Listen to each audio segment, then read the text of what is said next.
महाराष्ट्र का विदर्भ क्षेत्र प्राकृतिक संसाधनों से भरपूर, परंतु अब तक बुनियादी ढांचे की कमी से विकास से दूर रहा है। लेकिन अब बदलते भारत में विकास की एक नई लहर भी आ रही है और इसी बदलाव की पहचान है भंडारा गढ़चिरौली ग्रीनफील्ड एक्सप्रेसवे। यह अत्याधुनिक एक्सप्रेसवे लगभग 156 किलोमीटर लंबा होगा, जो भंडारा जिले के गराड़ा गांव से शुरू होकर गढ़चिरौली जिले के मध्य टुकुम गांव तक जो है जाने वाला है।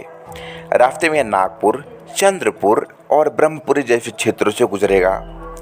यह एक्सप्रेसवे जिन प्रमुख गांवों और क्षेत्रों से गुजरेगा उसमें सुरखेड़ा, कोकनगांव, गरड़ा, सरांडी, किनी, ब्रह्मपुरी, अरमोरी और मध्य टुमकुम। इस परियोजना को ईपीसी मॉडल के तहत 5 हिस्सों में बांटा भी गया है, जिसमें से BG01 का जो हिस्सा है जो कि पटेल इंफ्रास्ट्रक्चर कंपनी के द्वारा किया जाएगा।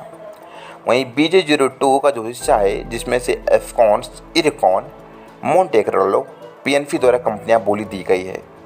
BG03 का हिस्सा है, वहीं प्रमुख कंपनियां भी तकनीकी प्रक्रिया में हैं। BG04 और BG05 शेष लगभग 62 किलोमीटर का हिस्सा जिसकी निविदा प्रक्रिया जल्द शुरू की जाएगी। यह एक्सप्रेसवे 4 लेन एक्सेस कंट्रोल होगा, जिसमें 100 मीटर चौड़ाई वाले राइट ऑफ वे ROW दिया जाएगा। डिजाइन में smart interchange, electronic toll connection, high speed यात्रा के लिए साउंड बैरियर और अत्याधुनिक निगरानी प्रणाली। इस सड़क के बनते ही विदर्भ के सबसे पिछड़े जिलों में से एक गढ़चिरौली को भंडारा, नागपुर और देश के दूसरे हिस्सों से बेहतर कनेक्टिविटी मिल जाएगी। किसानों को अपने उत्पादों को जल्द मंडी पहुंचाने में मदद मिलेगी, वहीं उद्योगों को कच्चा माल और सामान ट्रांसपोर्ट करने में और साथ ही में आम जनता को सुरक्षित, तेज और आरामदायक यात्रा में। निर्माण में प्रयोग जो यूज होने वाले सामान हैं जिसमें से M40 ग्रेड का कंक्रीट, Fe 500 ग्रेड का स्टील और जियोसिंथेटिक टेक्नोलॉजी जो सड़क को लंबी उम्र और टिकाऊ संरचना देगी। इस प्रोजेक्ट को पूरा करने का अनुमानित समय सीमा 2027 तक है। इसके लिए राज्य सरकार और केंद्र सरकार मिलकर काम कर रही है। परियोजना पर कुल अनुमानित लागत 9,000 करोड़ रुपए से अधिक की संभावना है। बता दूं कि एक्सप्रेसवे नागपुर गोंदिया एक्सप्रेसवे को जो है ज्वाइन भी किया जाएगा, जिससे यहाँ की जो कनेक्टिविटी रहेगी और भी ज़्यादा मजबूत हो जाएगी। बता दूं कि एक्सप्रेसवे उत्तर टर्मिनल्स में गरड़ा, बुर्दुरुक और भंडारा जिले से गुजरेगा। दक्षिण में बात करूं तो मध्य टुमकुम और गढ़चिरौली जिला। एक्सप्रेसवे 4 जिलों से गुजरेगा, नागपुर, भंडारा, चंद्रपुर और गढ़चिरौली। भंडारा के दक्षिणी क्षेत्र से गुजरेगा, जबकि ब्रह्मपुरी के पूर्व क्षेत्र से, अरमोरी की दक्षिण पश्चिम और गढ़चिरौली के उत्तर और पूर्वी हिस्सों से।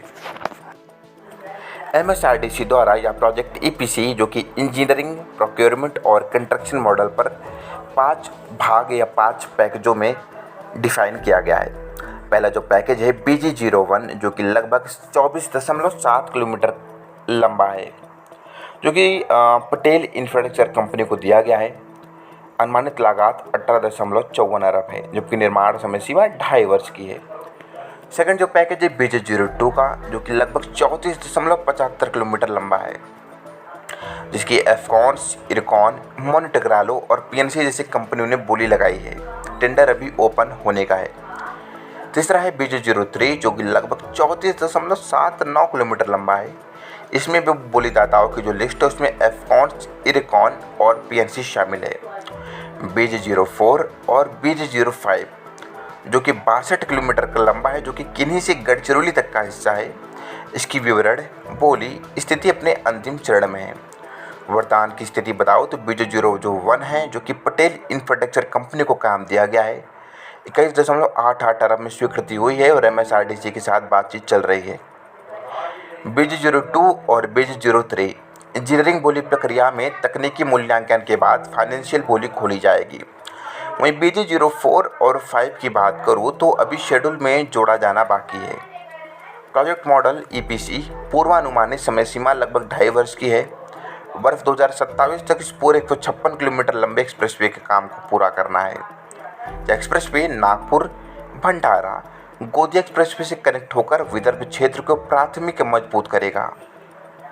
यात्रा समय 3 से 5 घंटे से कम करके 2 घंटे तक जो है लाकर खड़ा करने वाला है। सामाजिक हो चाहे आर्थिक रूप से गढ़चिरौली, ब्रह्मपुरी और आसपास के क्षेत्रों को स्थानीय विकास के दृष्टिकोण से काफ़ी महत्वपूर्ण बना देता है। जिस क्षेत्र को एक समय तक नक्सल प्रभावित और संपर्क से कटे हुए क्षेत्रों में गिना जाता था, अब वह बन रहा है महाराष्ट्र के आर्थिक विकास की रीढ़।